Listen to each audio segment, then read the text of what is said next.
오늘 저하고 여러분들 나눌 말씀, 하나됨과 다양성. 오늘 어떤 분들은 설교자 이름이 없어서 이철 목사님이 다른 제목으로 2번 설교하시나 보다 이렇게 생각하는 분들도 있더라고요. 이름이 좀 빠졌습니다. 그래서 이철 목사님이 하셔야 되는 순서를 제가 대신하는 건 아니고 원래 정해져 있어요. 이렇게 하도록. 또 설교 본문도 보니까 이어져 있어가지고 내가 4절부터 12절까지인데 7절부터 12절까지인데 이철 목사님 본문이 바로 또 그 다음부터 이어져 있어가지고 그런 좀 오해가 쉽게 될 수 있겠더라고요. 저는 그 교제에 대해서 우리 성도의 교제에 대해서 좀 쭉 설교를 해오고 있었거든요. 그래서 지난번에 제가 설교할 때는 성령의 하나 되게 하신 것을 힘써 지키자. 그래서 우리가 힘써 지켜야 될 것은 하나 되도록 우리가 힘써야 될 필요는 없다 그랬어요. 성령께서 우리를 하나로 만들어 주셨기 때문에 우리가 노력해야 될 것은 성령께서 하나 되게 하신 것을 힘써 지키는 것. 하나님께서 우리에게 그 은혜로 하나 되게 하셨다면 우리에게 임무가 있는데 그건 뭐냐면 우리가 그것을 유지하고 지켜나가는 것. 다시 말해서 우리가 함께 교제해 나간다고 하는 것, 자연스럽게 되는 것이 아니라 우리가 힘을 기울이고 노력을 해야 된다 하는 것을 말씀을 드렸습니다. 우리가 하나 된다고 하는 것을 얘기할 때 하나 된다 그러면 하나 되는 방법이 이제 2가지가 있어요. 똑같이 되는 것이 하나 되는 방법이고요. 또 하나는 서로 연결되는 것이 하나 되는 방법인데 성경에서 말하는 하나됨은 우리 모두가 다 똑같이 되는 것을 이야기하고 있지 않습니다. 그래서 오늘 제목에 제가 하나됨과 다양성이라고 제목을 잡았는데 우리는 똑같이 되어서 이 사람을 봐도 저 사람을 봐도 모두를 봐도 다 똑같네. 이래서 하나가 되는 것이 아니라 하나님께서는 오늘 읽은 본문대로 다양한 모습으로 우리를 불러주셨습니다. 아마 우리의 시대의 과제가 통일이어서 그런지 우리는 통일을 참 좋아하는 것 같아요. 문화적으로 또 우리의 모든 삶의 상황 속에서 시대적인 상황도 있고 또 인구가 많다 보니까 이 다양한 것을 인정하면 여러 가지 참 복잡한 일들이 많이 있습니다. 그래서 어디 중국집 가가지고도 음식 시킬 때 남들 다 짜장면 시키는데 혼자 짬뽕 그러면 아주 눈치를 봤죠. 통일, 짜장면, 통일. 우리는 통일을 참 좋아합니다. 튀는 것을 싫어합니다. 음식점에서 뿐만 아니라 학교에서도 참 튀는 것을 잘 허용하지 않는 교육적인 환경 속에서 오랫동안 지내왔습니다. 아마 예전에는 특별히 그것이 안 좋아서가 아니라 지금이야 한 학급에 한 3, 40명 된다고 그러던데 전에 한 6, 70명 되고 그럴 때는 이 다양성을 허용해 놓으면 진도를 못 나갑니다. 뭔가 공통의 목표를 향해서 나가야 되는데 튀는 것을 허락해 가지고서는 그게 되질 않죠. 그래서 우리는 통일, 하나 되기 위하여 획일화되는 것, 이것을 원했습니다. 우리의 지역에 있어서도 여러 가지 지역적인 문제도 있고 교회 안에서도 그렇고요. 그래서 좀 남들과 다른 의견을 낸다든지 좀 독특한 말을 한다든지 행동을 한다든지 그러면 그것은 굉장히 우리의 하나됨에 저해하는 요소로 생각을 하고 그것을 다 깎아가지고 똑같은 모양을 만들면 야 이제 성공했다 이렇게 생각하기가 쉬운데 그거는 하나됨이 아니죠. 남서울교회 청년부다 남서울교회 교인이다 그러면 기도의 패턴은 이뤄야 되고 찬송은 이런 걸 좋아해야 되고 성경 중에서 어떤 본문을 특별히 좋아해야 되고 이게 하나됨이 아니라는 얘기죠. 하나됨이라고 하는 것은 이런 개성이 없어지는 뭘 개성화라든지 획일화가 아니라 서로가 연결되는 연결을 우리는 하나됨이라고 얘기하는 겁니다. 물건을 쌓을 때도 그렇잖아요. 똑같은 사각형의 모양을 쌓으려면 그대로 그냥 이 물건을요, 이게 줄 맞춰가지고 쌓으면은 잘 쌓아지지가 않습니다. 금방 넘어져요. 만약에 물건 모양이 똑같으면 이 결이라도 어긋나게 쌓아야 물건이 튼튼하게 쌓을 수 있죠. 더 강력한 방법은 모양은 다 삐뚤삐뚤한데 그것을 오랜 시간 동안 이 조각과 맞을 것은 어느 곳이냐 위치를 잡아가면서 딱 틀을 갖춰놓으면은요 아주 튼튼한 겁니다.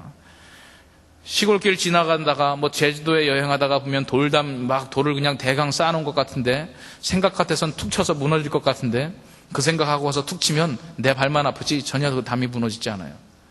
모양이 다 엉성한 것 같은데 오랜 시간 동안 다 아구들이 맞는다 그러죠. 서로 다른 모양들인데 딱 틀을 잡았을 때는 아주 든든하게 연결되어 있는 그런 건물이 되어가는 겁니다.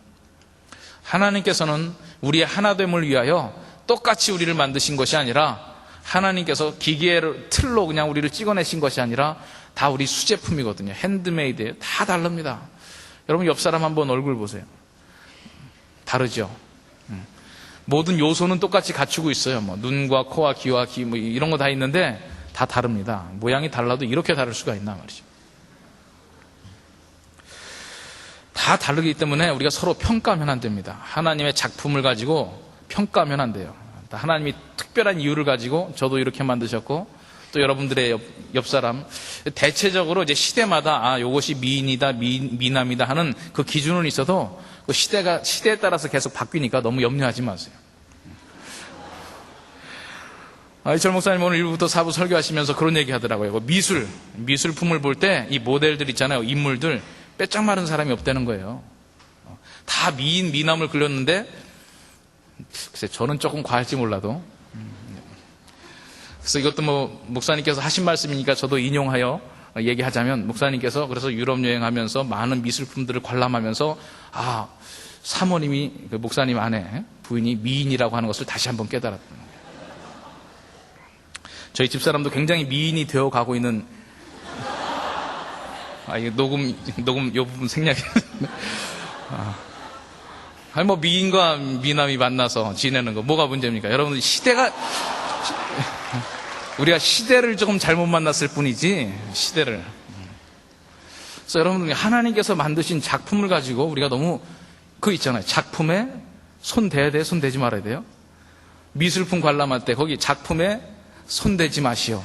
하나님의 작품에 이 의료상의 이유로 건강상의 이유로 손 대는 거 말고는 웬만하면 손 안 대는 것이 좋습니다. 하나님께서 주신 작품을 모든 한 사람 한 사람 다양하게 만드셨는데 다 그 이유가 있단 말이죠. 어디에 쓰일지 어떻게 쓰일지 우리가 알지 못하지만 하나님께서 쓰시고자 하는 목적대로 우리를 다양하게 주셨습니다. 그래서 저는 다양함에 대해서 우리 인간이 참 많이 다양해요. 그래서 제가 앞으로 기회 되는 대로 이 다양함에 대해서 좀 설교를 하려고 그러는데요. 다양해서 우리가 하나 된다. 참 역설적인 것 같지만 우리가 다양하기 때문에 튼튼한 하나됨의 공동체를 이룰 수 있습니다. 성령의 하나 되게 하신 것을 힘써 지키라. 똑같이 되려고 노력하는 것이 아니라 성령께서는 이미 하나 되게 하셨기 때문에 우리의 존재를 인정하고 우리는 서로 하나됨에 있어서 힘써야 될 필요가 있습니다. 그래서 오늘 말씀드리려고 하는 것은 은사의 다양함이에요. 은사. 여러 가지 다양한 것이 많이 있지만 그 중에서도 먼저 은사의 다양함에 대해서 좀 말씀드리려고 합니다. 은사라고 하는 것은 영어 번역으로 보면 말 자체가 기프트예요. 선물. 하나님께서 우리에게 성령 하나님이 함께 하시면서 그냥 오시지 않고요. 하나님은 빈손으로 오시지 않았어요. 우리에게 선물을 꼭 하나씩 주셨습니다. 저와 여러분들이 지금 발견했느냐 발견하지 못했느냐의 차이가 있을 수는 있어도 우리 모두가 다 하나님께서 주시는 성령의 은사를 소유하고 있습니다. 우리의 임무는 이제 이것을 찾아내고 개발해 나가는 데 있는데 그건 좀 이따 말씀드리기로 하고 하나님께서는요 은사를 주시는데 아주 다양하게 은사를 주셨어요. 우리 성경 한 군데만 더 찾아보겠습니다. 고린도전서 12장 고린도전서 12장 우리 4절에서 11절까지 한번 같이 교독하겠습니다. 고린도전서 12장 4절에서 11절 신약성경 277쪽입니다. 제가 먼저 4절 보겠습니다. 은사는 여러 가지나 성령은 같고 또 역사는 여러 가지나 모든 것을 모든 사람 가운데서 역사하시는 하나님은 같으니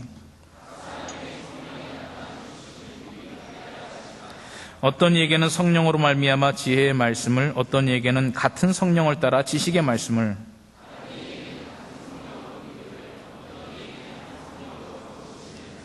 어떤 이에게는 능력 행함을 어떤 이에게는 예언함을 어떤 이에게는 영들 분별함을 다른 이에게는 각종 방언 말함을 어떤 이에게는 방언을 통역함을 주시나니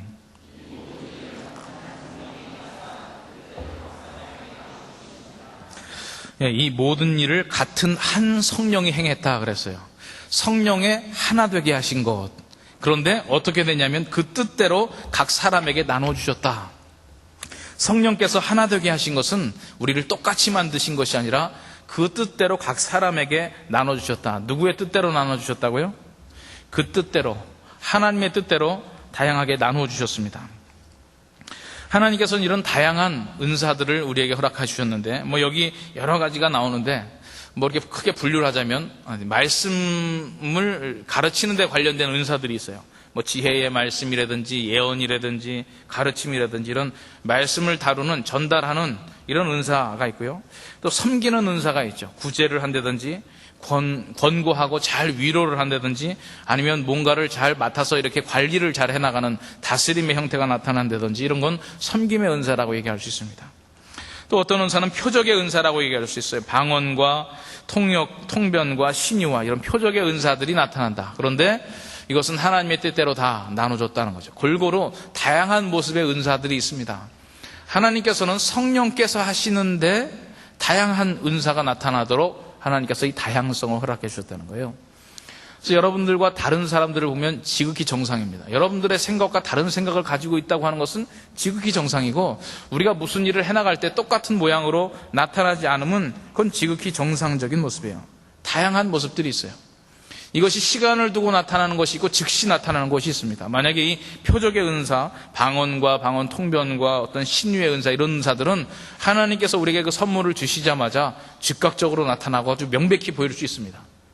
그런데 어떤 이 지혜의 말씀을 다루고 예언한다고 하는, 말씀을 선포하고 가르치는 은사를 받은 사람들은 하나님께서 우리가 하나님의 뜻으로 부르심을 받고 성령께서 오시면서 그 은사를 우리에게 선물을 주셨음에도 불구하고 당장 나타나지가 않아요. 내가 예수를 믿고 성령 충만한 성령의 은혜를 체험했을 때 분명히 하나님께서 우리와 함께 하시는 성령님 선물을 가지고 오셨을 텐데, 그 은사는 언제 드러나느냐? 그 사람이 내가 이제 풀타임 사역자로 일해야 되겠다, 대학교도 마치고 신학교도 가고 여러 절차를 밟아서 교사가 되고 목사가 되고 이런 과정 동안 오랜 시간이 걸립니다. 그래서 준비되는 만큼 좀 시간이 걸리고, 이런 이 가르치는 종류의 은사들, 말씀의 은사들은 당장 나타나는 것이 아니라 시간을 좀 두고 나타나는 경우들이 많고요. 또 시간이 좀 필요합니다. 이렇게 다양한 은사들을 주셨다. 그런데 이 은사를 어떻게 하나님께서 주셨냐? 그분의 뜻대로 주셨다는 거죠. 다시 말해서 이게 하나님의 이 성령의 은사를, 여러분들에게 지금 하나님께서 각기 다양한 은사들을 주셨는데, 이게 지금 즉각적으로 나타난 사람도 있고 아직 나타나지 않은 사람도 있는데, 이게 누구 뜻대로냐면 하나님의 뜻대로예요. 그래서 이 은사라고 하는 것은 여러분들이 주문해서 구입한 게 아니라 하나님께서 그의 뜻대로 주신 선물입니다. 성경에 보면 은사를 구하라, 사모하라 이런 얘기들이 있는데, 우리가 이것은 좀 잘 생각해 봐야 될 필요가 있어요. 여러 구절들을 맞추어서 생각해 볼 때, 하나님 내가 요 은사 갖고 싶습니다, 이 은사 주십시오, 저 은사 주십시오, 여러분들의 희망을 얘기할 수 있겠지만 받는 것은 여러분들 뜻대로가 아니라 전적으로 하나님 뜻대로 주시는 거예요. 여러분들이 요구한 대로 주시는 게 아니라 하나님께서 원하시는 대로 그분의 은사를 나눠주신다 하는 거죠. 선물입니다. 하나님께서, 그래서 우리가 은사를 구한다, 은사를 사모한다라고 하는 말은 하나님께서 우리에게 주신 은사를 찾고 개발해 나가라 하는 뜻으로 해석을 해야 될 거예요. 근데 우리가 생각할 때, 선물이라는 것도 내가 좀 받고 싶은 거 주면 좋을 텐데 하나님 일방적으로 주시면, 또 내가 원하지도 않는 선물 주시면 나가 기분 나쁘잖아요. 이렇게 생각할 수 있죠. 하나님, 저 사람 가지고 있는 저런 선물 좀 나한테 주시면 안 될까요? 하나님, 나는 이 선물이 더 좋은데요. 이거 말고 저것이요, 저것 말고 이것이요. 하나님께 우리가 많은 것을 요구할 수 있고, 또 내게 없는 은사를 다른 사람들이 가지고 있다고 하는 사실을 발견하면서 기분 나빠할지도 모르겠지만, 여러분, 하나님은요 우리를 지으신 분이에요. 우리를 창조하신 분이고, 우리를 우리보다 더 잘 아시는 분이 하나님이시라고요. 내가 지금 달라고 요구하는 것들이 5년 후에 10년 후에 가면 좀 생각이 바뀔 수가 있어요. 청소년기 때 앞으로 뭐가 될래 물어보면, 또 뭐 초등학교 때부터 자라날 때 그때 당시에 텔레비에서 누가 유명한 애에 따라서 계속 희망이 바뀌는 거예요. 뭐 누구 유명한 연예인이 있으면 나 그 사람 되고 싶다, 뭐 또 기타 치면서 노래 잘 부르는 가수 있으면 나 저 사람 되고 싶다, 또 잘 웃기는 개그맨이 있으면 난 개그맨 될 거다. 계속해서 내가 보는 대로 생각이 바뀌지만 부모들은 그 이야기를 들으면서 즉각 거기에 응답을 안 해주고 뭔가 꾸준히 지도를 해나갑니다. 지금은 다양한 생각들을 갖고 있지만 네가 앞으로 자라나서 해야 될 일은 무엇일까? 부모들은 고민하면서, 또 선생님들은 내다보는 것이 따로 있죠. 내가 원하고 희망하는 것이 하나님께서 내가 주신 은사가 아닐 수 있고, 또 내가 가장 원하는 것이 나에게 가장 맞는 것이 아닐 수 있다는 것은 성장 과정에서 우리가 잘 판단하기가 힘들고요. 또 내가 어떤 은사가 나에게 필요한가, 이거 참 생각하기 힘듭니다. 하나님께서 우리에게 그분의 뜻대로 나눠주신 이유는 우리의 요구대로 들어주셨다가는 큰일 날 일들이 많기 때문에 하나님께서 그분의 뜻대로 우리에게 선물을 나눠주십니다. 가장 완벽한 선물을 주시는 분이에요. 하나님께서 저와 여러분들에게 다 이 선물을 주셨습니다. 은사를 주셨어요. 여러분들이 성령 충만하고 은사 받기 위해서 많은 노력을 하지만 사실은 그 기도는요, 하나님께서 우리에게 주신 은사를 제대로 발견해내기 위한 노력이라고 볼 수 있습니다. 우리의 공동체 생활을 통해서 여러분들이 함께 교제하면서 그러한 은사들을 발견해 나갈 많은 기회들을 갖게 되죠. 그런데 이 은사는 보면 하나님께서 우리에게 주신 이 은사는 하나님께서 이미 성령의 은사를 주시기 전에 먼저 세팅을 해놨죠. 우리의 육체적인 기질을 세팅해놨어요.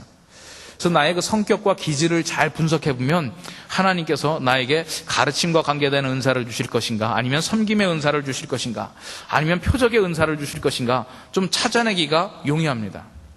왜냐하면 하나님께서 우리에게 바탕으로 깔아놓으신 육체적인 기질과 전혀 반대되는 은사를 주시지 않기 때문에 그래요.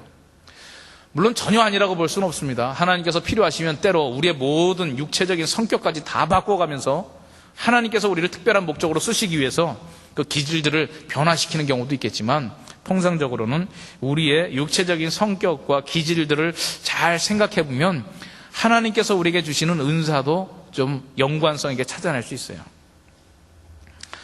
우리가 은사에 대한 이야기하면서 또 기질에 대한 이야기하면서 좀 예로 드는 것이 있는데요. 식당에 갔는데 식당에서 종업원이 음식을 나르다가 이걸 떨어뜨려서 막 깨졌어요. 7명의 손님이 한 테이블에 앉아 있었는데 각기 다른 반응을 보입니다. 책망형이 있어요. 책망형. 막 그걸 막 호통치는 사람이죠.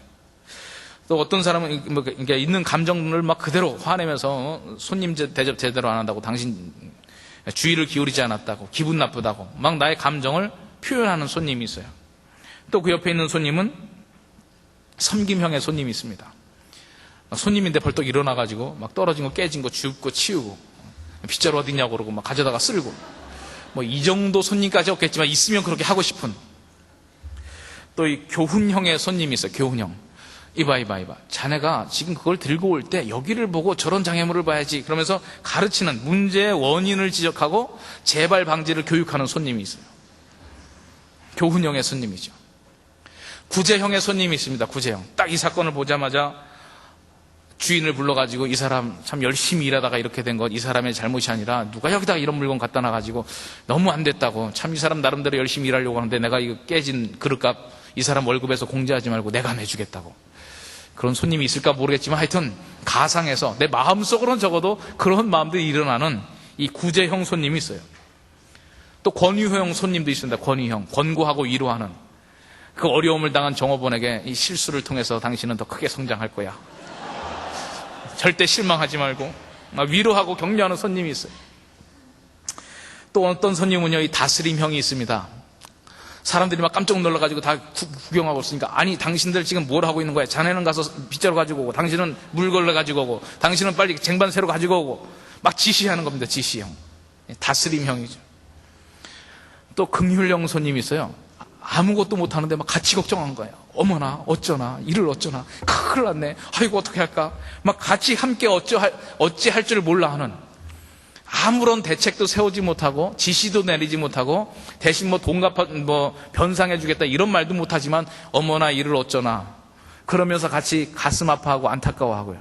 여러분, 상담에서는 이런 역할이 굉장히 중요해요. 뭘 해주는 게 아니라 그냥 같이 걱정하고 같이 놀래주고. 이 긍휼형 손님이죠. 긍휼형. 여러분들은 이런 얘기를 들으면 아무게 막 지금 얘기를 들을 때마다 얼굴들이 왔다 갔다 할 거예요.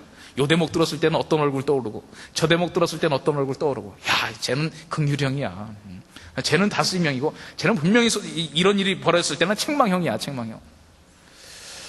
이게 육체의 기질에 따라서, 우리의 성격에 따라서 이게 다 나타납니다. 어떤 사람들은 우리는 태어날 때는 백지 상태고요, 환경에 따라서 이렇게 조성되어진다고 하지만 이 유전 인자 속에 이런 정보가 다 담겨 있대잖아요. 태어나면서부터 다르고요, 태어나면서 다른 게 아니라 엄마 뱃속부터 달라요. 여러분들이 그 집안에 형제가 있으면 어머님께 한번 여쭤보십시오. 여러분들의 형제 관계가 그 뱃속에 있을 때부터 성격이 다 규명됐다고 하는 것을 알 수 있을 거예요. 어떤 사람은 뱃속에 얌전히 있다가 나오는 사람이 있고요, 뱃속에서부터 발길질을 심하게 하다가 나오는 사람이 있습니다. 우리도 딸만 둘이지만 우리 집안 얘기를 너무 하면 이제 아이들의 프라이버시가 침해되니까 자세하게 누가 누구다라고 얘기는 안 하겠지만 둘이 굉장히 달랐어요. 하나에는 나오기 전부터 얼마나 발길질을 심하게 하는지, 그래서 나와서도 계속 하고, 어렸을 때 얼굴이 맨 상태로 교회를 간 적이 없어요. 한 번은 코 깨지고 한 번은 이마 깨지고 뭐 똑같은 여자애들인데도 백지 상태로 출발하는 게 아니라 이 유전자의 정보가 다 인식이 돼 있어가지고 말이죠. 그 상태대로 살아가는 거예요. 하나님께서 주신 특별한 기질들이 다 있다는 거죠. 그래서 여러분들이 뭐 MBTI 검사도 하고 뭐 디스크 검사, 애니어그램이니 뭐 여러 가지 검사들 하잖아요. 심지어 손금 보는 거, 토정 비결 보는 거, 그것까지도 검사에 들어갈는지 모르겠지만 뭐 그것도 과학적으로 발전시키면요 또 통계학적인 근거가 있을 수도 있어요. 근데 보통 우리가 이제 인정하는 과학적인 방법에 의한 그 여러분들의 그 인성 검사, 성격 검사들, 그것도 우리가 하나님께서 우리에게 주시는 성령의 은사를 구분해낼 때 상당히 많은 도움이 된단 말이죠. 예를 들면 책망형이나 긍휼형이나 이런 감정적인 표현이 막 혼내는 것으로 표현이 되든지 아니면 막 안타까워하는 것으로 표현되든지 굉장히 책망형하고 긍휼형하고 상반된 것 같지만 감정을 즉각적으로 표현한다는 것은 똑같은 거예요. 이런 사람들은 아마 표적의 은사를 받기가 쉬워요. 뭔가 즉각적으로 나타나고 막 방언하고 예언하고 뭐 딱 손 얹으면 뭐 병자들이 벌떡벌떡 낫고 또 사람들 그냥 어려움이 있을 때 눈물을 흘리면서 같이 기도해주고 뭔가 신유의 이적들이 나타나고 말이죠. 이런 그 책망형이나 긍휼형의 사람들은 그 기질로 볼 때 하나님께서 선물을 주실 때는 이런 표적의 은사를 주시기가 쉽겠다. 또 교훈형이라든지 다스림이 사태를 처리하고 지시한다든지 이런 스타일의 사람, 기질을 가지고 있는 사람에게는 하나님께서 은사를 주셔도 말씀의 은사, 예언의 은사, 또 가르치는 은사 이런 것을 주실 가능성이 많겠죠. 또 섬김다든지 구제한다든지 이런 권고하고 위로하고 격려하는 것을 잘하는 이런 기질들을 가지고 있는 사람들은 하나님께서 그에게 성령의 선물을 주실 때, 은사를 주실 때 섬김의 은사를 주실 가능성이 많지 않겠어요? 하나님께서는 전혀 동떨어지게 주시지 않는다는 거죠. 그래서 하나님께서 우리에게 가장 완벽한 선물을 주십니다. 신앙인은 자기의 육체적인 기질을 좀 잘 분석해 볼 필요도 있어요. 나는 어떤 사람인가. 그런데 나는 어떤 사람인가를 정리하기가 참 힘들잖아요. 저도 MBTI 검사 받아보면 우리 집 식구들은 다 정확하게 나오는데 누구만 정확하지 않게 나오냐면 나만 정확하지 않게 나와요. 그리고 꼭 내 마음에 안 드는 내용이 거기 들어있어요. 이상해. 검사가 좀 잘못된 것 같아요. 근데 나만 그런 줄 알았더니 우리 집 식구들 얘기해보니까 다 그렇대요. 자기 거는 제대로 안 나오고 남의 건 제대로 나왔대. 그래서 내 거를 보라고 나 정확하지 않다 그랬더니 정확하대요. 정확하대요. 아주 기분 나빠 죽겠어요. 나 그래서 웬만하면 그런 검사 안 하려고 그래. 이 검사의 객관성이 나한테만 오면 떨어져요. 여러분들은 어떨 것 같아요? 참 그래요. 나를 정확하게 볼 수가 없어요. 나를 정확하게 알아낸다는 게 쉽지가 않아요. 그래서 하나님께서 여러분들에게 주시는 은사도 하나님께서 분명히 여러분들에게 주셨는데 여러분들이 인정하고 싶지 않은 은사, 그런 것이 자꾸 찾아올 수가 있어요. 성령의 은사를 하나님께서 선물로 주셨는데 그것 말고 저것이요, 자꾸 이러는 경우들이 있다고요. 그래서 우리가 먼저 나를 잘 알아야 됩니다. 이 은사라고 하는 것은요, 다른 사람들을 통해서 증명되는 것이 은사예요. 하나님께서 우리에게 은사를 주셨다. 어떤 사람들은 나는요 찬양의 은사가 있어요 그러는데 그 사람 찬양 부르는 소리 때문에 시험 들어서 교회 안 나온 사람 있을 수 있잖아요. 그래서 이 교회에서 봉사할 때는 그래 너무 자기 주장만 하면 안 되는 거예요. 우리가 마음에 상처받을까 봐 지금 직접적으로 얘기를 하지 못해서 그렇지 자기가 뭐 하겠다고 한 2번, 3번 얘기했는데 안 시켜주면 기분 나빠하지 마세요. 그거 가지고 뭐 나한테 기회를 주느니 안 주느니 뭐 이 교회가 사랑이 있느니 없느니 뭐 이런 얘기까지 해가면서 인재를 몰라본다는 등 뭐 이런 얘기까지. 이게 다 은사라고 하는 것은 남들에게 인정을 받을 수 있는 것이 은사입니다. 성령의 열매하고는 좀 다르죠. 열매는 우리가 노력을 해서 맺히는 것이 열매예요. 성령의 열매는 보통 다 이 공통적인 내용들이고 우리 누구나 다 맺어야 될 내용들인데 성령의 은사라고 하는 것은 좀 달라요. 은사는 하나님께서 그분의 뜻대로 우리의 기질과 연관된 가장 적합한 것들을 주는데 대부분 이것을 수용을 잘 안 한단 말이죠. 우리가 내가 어떤 은사를 가지고 있는가 이것을 자꾸 점검해보고, 제가 이 얘기하니까 지금 생각나는 얘기가 하나 있는데 전에도 한번 기도할 때 얘기한 것 같았는데 또 설립 30주년 그러니까 홍정길 목사님 테이프를 내가 한 10년 전인가 20년 전인가 은사에 대한 거 얘기를 들은 적이 있어요. 나는 그게 누군지 모르지만 하여튼 그 상가 시절에 얘기를 하시더라고요. 상가 시절에 저쪽 몇 동인지 하여튼 저 상가 시절에 교회에 있을 때 하여튼 새벽 기도했대요. 이렇게 기도하다가 한 분이 찬양을 시작하면 목사님은 그날 기도를 좀 접으셔야 된대요. 그 성도를 사랑하는 마음으로 들을 수는 있겠지만 하여튼 이게 여러 가지 심리적인 작용이 일어나가지고 그 찬양소리와 함께 기도하기가 참 힘들다는 거예요. 근데 그렇다고 또 부르지 말라고 하기도 그렇고 그래서 그냥 지냈는데 이제 부흥회 한다고 이렇게 광고가 나가니까 그 성도님이 목사님께 딱 찾아오시더니 목사님, 제가 찬양의 은사가 있습니다. 이번 부흥회 때 특성으로 하면 안 될까요? 그러더라는 거예요. 허락을 하셨을까요? 안 하셨을까요? 그 테이프에서도 정답은 얘기해 주지 않더라고요. 그래서 저도 그분이 특성을 했는지 안 했는지 모르겠는데 중요한 거는 말이에요. 자기가 은사가 있다고 생각하는 거하고 다른 사람이 은사가 있다고 얘기해 주는 거하고 좀 다르다는 거죠. 은사라고 하는 것은 내가 있다고 주장을 해서 확인할 수 있는 게 아니에요. 다른 사람들이 확인해 줘야 되는 것이 은사입니다. 그리고 은사라고 하는 거, 하나님께서 여러분들에게 주신 그 은사가 있는데 그것은 여러분들을 위해서 쓰는 게 아니고요. 다른 사람들을 위해서 사용하는 겁니다. 우리가 공동체 생활을 하면서 성도의 교제를 하면서 바로 하나님께서 주신 이 선물들을 잘 발견해 나가고 수용하고 개발해 나가야 되겠죠. 하나님께서 이런 은사들을 주십니다. 모든 사람에게 다 주셨어요. 여러분들이 가지고 있는 은사는 무엇인지 모르겠는데요. 그래서 우리가 이런 거는 다른 사람들의 의견을 좀 들어봐야 되고요. 지도자들의 의견을 좀 참조해야 될 필요가 있습니다.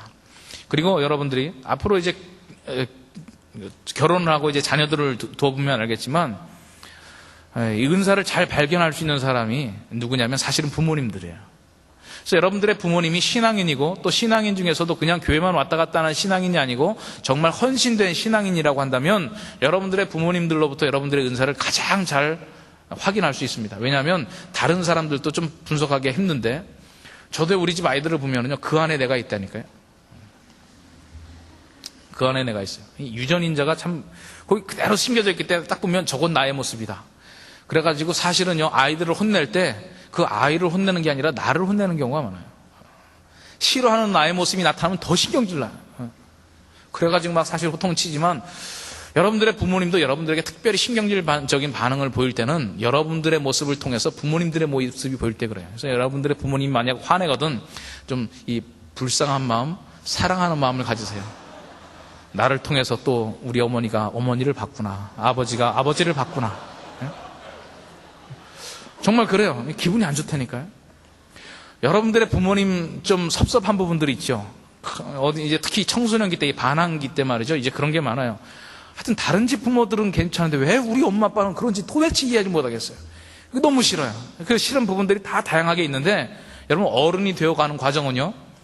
여러분들이 그토록 싫어했던 모습이 여러분들에게서 언뜻 나타날 때 그러면서 여러분들의 충격을 받아요. 아니 내가 이런 짓을 하다니. 그죠? 지하철에 전철에 이제 자리가 있을 때 막 쫓아가서 앉는 그 어머니의 모습을 보면서 말이죠. 어머니 창피하게 왜 그러시냐고 막 이러다가 어느 날 보면 내가 먼저 가방을 던지고 이거는 사실 특별히 성격적인 부분보다 이제 성장해 가면서 나이에 따라서 변화되는 이 얼굴의 두께 때문에 그런 건데 조금 더 보면 성격적인 요소들이 있어요. 여러분들이 너무 싫어했던 성격, 그 성격이 여러분들을 통해서 나타난다는 거예요. 그래서 부모님들도 그게 싫기 때문에 막 여러분들을 혼냈음에도 불구하고 또 여러분들은 부모님의 그 모습이 너무 싫었음에도 불구하고 여러분들이 크면서 이제 그 모습이 여러분들에게 나타난다고 하는 것을 느낄 때 이제 부모님들이 좀 다르게 생각되어지죠. 저는 왜 이 말씀을 드리냐면 앞으로 여러분들이 여러분들의 자녀를 지도하기에 가장 좋은 조건들을 가지고 있다는 거예요. 그래서 사실은 우리가 기도해야 될 건 뭐냐면요. 자기 부모와 자녀가 혈통 안에서 이어지는 것이 참 중요합니다. 근데 이 시대가 꼭 그렇게만 되지 않죠. 부모님들이 먼저 한쪽이 사별하셨을 수도 있고, 이혼했을 수도 있고, 그래서 자기가 낳지 않은 자녀들을, 그러니까 혈연적으로 낳지 않는 자녀들을 양육해야 될 상황들이 사실은 많이 생겨요. 그래서 여러분들이 기도할 때 가장 중요한 기도는 뭐냐면 우리가 한번 만나서 같이 자녀 낳고 산 자녀들을 끝까지 하나님 앞에서 지도하고 양육할 수 있도록 해주십시오. 이것도 중요한 기도 제목 중에 하나예요. 적어도 여러분들이 낳은 자녀들이 청소년기를 지나서 자아가 분명히 성립될 때까지는 내가 지도하고 싶습니다. 이거 여러분들 뜻대로 잘 되지 않아요. 아마 이 가운데서도 여러분들의 부모님이 이런 관계 속에 있지 않은 부모님들이 있을 수 있어요. 이런 한계들이 있다고요. 그래서 우리가 먼저 기도할 때는 이것이 1차적인 기도고, 만약에 우리가 본의 아니게 이런 상황이 생겼을 때는 정말 노력하는 마음으로 하나님께서 주시는 마음으로 나의 욕심을 실현하는 것이 아니라 정말 그들에게 심겨진 육체적인 기질을 분석하면서 하나님께서 주신 은사가 무엇인가 이 찾아내는 노력들을 해야 된다고요. 신앙 안에서 하나님의 나라를 생각하는 부모님들이 그래서 자녀를 양육할 때 자기의 모습을 보면서 가장 정확하게 볼 수 있죠. 자기가 이루지 못했고 한을 품었던 것을 막 자녀에게 심어주는 것이 아니라 하나님께서는 사실 나에게 이러한 기질과 이런 은사를 주셨었는데 내가 제대로 개발해내지 못했다. 자녀들에게는 그런 부분들에게 좀 더 투자할 수 있고, 그래서 여러분들이 부모님하고 좋은 신앙 안에서 유대의 관계를 가질 수 있으면 참으로 좋아요. 이제는 적어도 여기에 모이신 분들이 그런 부모님들의 지도를 받아야 될 시기가 점점 이제 벗어나고 있는데, 그러면 우리가 생각해야 될 것은 뭐냐? 우리가 가정을 이루고 우리의 자녀들을 지도할 때 바로 이러한 장점들을 우리가 가지고 있구나. 여러분들의 가정을 통해서 자녀들이 양육되어지고 커나가야 된다고 하는 것은 바로 이러한 이유 때문에 그런 것이죠. 부모님들이 가장 좋은 위치를 가지고 있습니다. 그래서 성경에서도 보면 부모를 공경하라 할 때 꼭 앞에 주 안에서 부모를 공경하고, 부모님들을 자녀를 지도할 때도 하나님의 사랑으로 그들을 지도해 나간다. 가장 좋은, 가장 용이한 관계가 부모 자식 간에 형성되어 있는 겁니다. 우리는 이 은사라고 하는 것, 바로 이런 관계 속에서 하나님께서 저와 여러분들에게 주어주셨다고 하는 것을 다시 한번 정리하면서, 그럼 이 은사들을 어떻게 활용해야 되는가, 이걸 한번 생각해 볼 필요가 있죠. 하나님께서 지금 저와 여러분들에게 각기 다른 은사들을 주셨는데 우리의 육체적인 기질과 함께 연결돼서 아주 완전한 은사를 우리에게 주셨는데, 우리가 해야 될 것은 뭐냐? 이제 비교하지 말아야죠. 서로의 가진 은사를 비교하면 안 됩니다. 이 은사도 보면은 좀 인기 은사가 있고 비인기 은사가 있어요. 우리 뭐 대학교 학과도 인기 종목, 비인기 종목 과가 있듯이 은사도요, 인기 은사와 비인기 은사. 좀 남들 앞에 드러나고 모든 사람들을 향해서 어떤 영향력을 미칠 때, 뭐 말씀의 은사라든지 뭐 이런 부분들은요, 좀 해봐도 괜찮아요. 여러분들이 목사 안 해봐서 그렇지 이거 굉장히 아주 좋습니다. 설교하고 얼마나 사람들에게 말이죠, 내가 설교 앉아서 듣는 것도 좋지만 하는 거 얼마나 좋아요. 딱 여러분들이 지금 막 눈을 뜨고 내 말을, 물론 내 말을 듣자고 듣는 건 아니겠죠. 하나님의 음성을 듣자고 열심히 성경을 보면서 제 말을 듣고 있는데, 뭐 여러분 기분 나쁘면 지금이라도 늦지 않았어요. 신학교 가서 하세요. 선교사의 길을 가고 목사의 길을 가요. 이게 너무 좋은 거예요. 너무 좋은 거예요. 이 인기 종목이 좀 있다니까요. 은사 중에서도. 근데 이걸 위해서 치러야 될 대가들이 좀 있어요. 말씀의 은사, 남들 앞에 많이 서지만 내부적으로 참 많은 희생이 따릅니다. 그리고 많은 사람들을 위해서 봉사하고 시간을 쓰다 보면은요, 참 그 가족들에게 어려움이 생길 경우가 많아요. 대표적인 예가 사무엘이죠. 내 이름도 사무엘인데 성경에 나와 있는 사무엘 보세요. 그 자녀들이 이 양육받고 돌봄을 받을 시간이 참 없었어요. 전국을 순회하면서 사무엘이 이런 사역들을 하느라고 보니까 나중에 그 자녀들이 얼마나 불순종하고 하나님의 영광 가리우는 일들을 많이 했는지 몰라요. 우리가 이런 상황들을 보면서 이 사무엘에게 이 말씀의 은사를 주시고 선지자로서 전국을 돌아다니게 해주셨지만 결국 그것 때문에 뭐가 희생됐냐면 가정이 희생됐다, 이렇게 볼 수 있어요. 저도 사실 참 괴로워요. 내가 이 하나님의 말씀을 가지고 이 모든 하나님의 백성들을 섬길 것이냐, 하나님께서 나에게 주신 가정의 시간을 쓸 것이냐, 항상 고민하며 이 시간을 좀 왔다 갔다 해야 되는데, 내가 이제 가정에 많이 신경을 쓰면 하나님께서 나에게 허락하신 많은 영역에서 해야 될 일들을 좀 덜 해야 돼요. 근데 그쪽에서 많이 하다 보면 가정의 일들이 소홀해질 수밖에 없어요. 여러분들 이 매스컴 타고 하는 유명한 목사님들이나 부흥사나 전국에 다니면서 하시는 분들 보면 가정이 많이 어려운 경우가 있어요. 특히 자녀들에 있어서. 그래서 여러분들은 그런 걸 보면서 아니 자기 집안이 잘 다스리지 저렇게 훌륭하다고 그러는데 왜 애들은 저 모양이야? 여러분, 쉽게 판단하면 안 됩니다. 여의도에 있는 큰 교회 목사님들이 그런 비판을 많이 받아요. 그러니까 어떤 한 분이 그런 얘기 하더라고요. 그분은 자녀들을 희생하여 하나님의 나라를 세웠다 이거예요. 아니, 부모가 자기 자식 정말 사랑해주고 많이 시간 쏟고 돌봐주고 이러고 싶지 않은 부모가 어디 있겠어요? 근데 하나님께서 특별한 은사를 주시고 그 은사를 가지고 전국 세계 곳곳을 누비면서 말씀을 전해라, 이 사명, 이 콜링이 너무 세게 오니까 가족을 돌보고 싶지만 자꾸 이 순위로 물리고 나가다 보니까요, 참 그런 고통은 사역자로서 엄청난 고통입니다.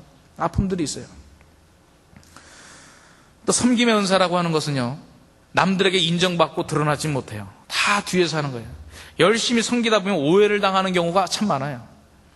그렇지만 대개 이런 섬김의 은사를 잘 하시는 분들 보면 아주 내실이 있어요. 많은 사람들에게 알려지고 인정받고 뭐 드러나고 하는 건 아니지만 숨은 봉사를 많이 하고요. 대개 보면 그들의 가정들이 이렇게 평안하는 경우들이 많아요. 저는 목사의 아들로서 자라면서 주위에 많은 목사들도 보고 뭐 장로님 그 자녀들도 보고 그러면 대체적으로 목사님네 집안 애들이 좀 잘 안 되는 경우가 많더만. 나도 약간 특이한 경우 잘 됐나요, 안 됐나요? 좀 잘 안 되는 경우들이 많아요. 여러분들은 목사의 집이라 그러면 말씀으로 양육받고 잘 양육받을 것 같지만 제가 만난 이 목사들 친구들 보면 신앙하고 멀리 사는 사람들도 많아요. 부모님의 신앙에 문제가 있어서 그러느냐? 그거 아니죠. 근데 또 제가 아는 이 장로님의 자제들 보면은 되게 신앙생활을 좀 잘하는 경우가 많아요. 근데 장로님 중에서도 좀 활동적인 장로님보다 조용하면서 잘 섬기는 분이 있죠. 이분들은요 가정들을 또 잘 챙기더라고요. 이게 다 일장일단이 있어요. 여러분들 너무 인기 종목에 치중하지 말라 얘기예요. 남들 앞에 화려하게 보이고 또 남들 앞에 많은 일들을 하는 사람들은 뭔가 또 보이지 않는 곳에서 희생이 있는 거예요. 하나님께서 우리에게 은사를 주셨을 때 여러 가지 종류의 은사들을 주시는데 결국 모든 걸 평균 내면 다 똑같아요. 그래서 여러분들이 하나님께서 주신 은사가 있는데 남들 앞에 많이 인정받지 못한다, 아니면 나는 이렇게 하나님을 위해서 일했는데 왜 이거는 결과는 우리 집안은 이러냐, 이런 거 가지고 판단하지 말고 비교하지 말고요, 하나님께서 주신 여러분들의 은사를 찾아내고 개발하고 그거 가지고 봉사하고 섬기는 일에 주력을 하십시오. 그리고 은사라고 하는 것은 우리가 계속해서 개발하고 훈련해 나가야 됩니다. 하나님께서 선물로 주셨지만 그것을 아주 이 적중률 높게 또 효용성 있게 발전시켜 나가는 것은 여러분들의 몫이에요. 실패를 두려워하지 말고 계속 시도해야 됩니다. 하나님께서 여러분들에게 특별한 은사를 주셨는데 그것을 활용하지 않으면 그것이 실력이 인정받을 수가 없어요. 활용하면 활용할수록 더욱 풍성해집니다. 하나님께서 주신 은사는 처음부터 완벽한 형태로 주어진 것이 아니라 하나님께서 여러분들에게 허락을 해놓으셨고 하나님 앞에서 여러분들이 이것을 잘 개발해 나가고 사용해야 되는 거죠. 그래서 서로 판단하지 말고 위로하고 격려하고요, 다른 사람들을 위해서 활용되어야 되는 겁니다. 우리가 이러한 일들을 잘 해나갈 때 아주 다른 종류의 은사들을 가지고 하나님께서 주시는 이 영적인 은사들 많은 종류가 있어요. 굉장히 다른 은사들이 있고 남들 앞에서 인정받기도 하고 인정 못 받기도 하지만 하나님께서 여러분들에게 주신 은사들을 가지고 찾아내고 개발하고 봉사하고 섬기고 우리 공동체 안에서 그걸 하는 겁니다. 참여하지 않으면 안 되겠죠. 그냥 주일 예배만 마치고 예배 끝나고 가고 그러면 이 은사를 찾아내고 개발하고 활용하고 섬기고 할 기회가 없습니다. 그래서 여러분 예배에 참석하시는 분들은 꼭 한 단계 더 들어가야 돼요. 우리 소그룹 모임으로 들어가야 되고요. 소그룹 모임에서 교제가 이루어지고 또 공동체 안에서 어떤 직분이 맡겨지면 그걸 가지고 봉사하셔야 됩니다. 이게 하나 되는 비결이에요. 하나됨. 하나 된다고 하는 것은 우리 모두가 어떤 똑같은 구역의 모양으로 되는 것이 아니라 하나님께서 각기 다른 은사를 주셨다. 저와 여러분들에게 지금 다 주셨습니다. 열매를 맺기 위해서 우리가 열심히 노력해야 되지만 하나님께서 주시는 선물, 성령의 은사는 저와 여러분들에게 각기 다양하게 있고 지금 당장 드러나는 은사도 있고 시간을 오래 두고 훈련해야 될 은사들도 있는데 여러분 이것을 통해서 맛보는 재미가 아주 상당합니다.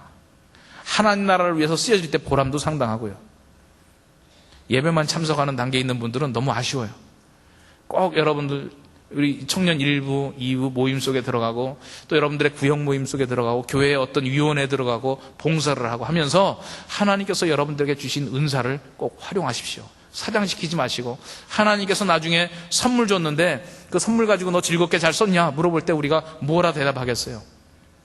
신앙생활이라고 하는 것, 교제한다고 하는 것, 하나됨과 다형성이라고 하는 것, 오늘 성령의 은사에 대해서 생각을 해봤습니다. 하나님께서 주신 우리 모두에게 주신 은사들을 찾아내고 활용하여 하나님께 영광 돌리고 여러분들 안에 기쁨이고 보람되는 생을 살아가시기를 바랍니다.